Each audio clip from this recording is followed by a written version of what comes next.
હા બોલો. નમસ્તે. બોલો બોલો સાહેબ. કાચ ખોલો નાખો. રોકવાનો હુકમ છે. કઈ ખુશીમાં? આપ જાઓ છો ને? હા બતાવો, લેખિતમાં હુકમ બતાવો મને. આપ સાહેબ બધું ક્યાં બતાવો? નહીં, હું વકીલ છું. તમે વકીલને રોકવાનો પરિપત્ર હોય તો બતાવો. ધારાસભ્ય છે ને આપને નહીં, હું અત્યારે એડવોકેટ છું, મારા યુનિફોર્મમાં છું. તમે વકીલને રોકવાનો હુકમ હોય તો બતાવો, નહીં તો પછી હું તમારા વિરુદ્ધ ફરિયાદ કરીશ. તમને હુકમ હશે એ સ્વીકારો. હું એડવોકેટ છું. નહીં, હું એડવોકેટ છું, યુનિફોર્મમાં છું. હું અમારા ક્લાયન્ટ માટે જાઉં છું. વકીલને રોકવાનો તમને કોઈ સત્તા હોય તો તમે મને પરિપત્ર બતાવો. હું ધારાસભ્ય છું, હું ગુજરાતનો નાગરિક છું, એ બધું બરાબર છે. આજે હું વકીલ છું, બરાબર છે, પણ હું એડવોકેટ છું, હું મારા યુનિફોર્મમાં છું.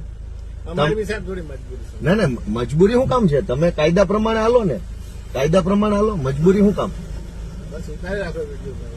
નહીં,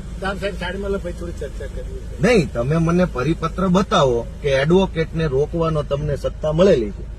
તમારા સાહેબને પૂછી લો કે એ યુનિફોર્મમાં આવ્યા છે.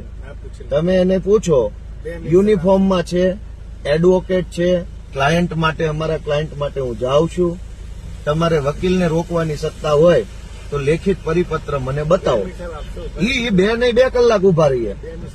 હાલો હાલો હાલો.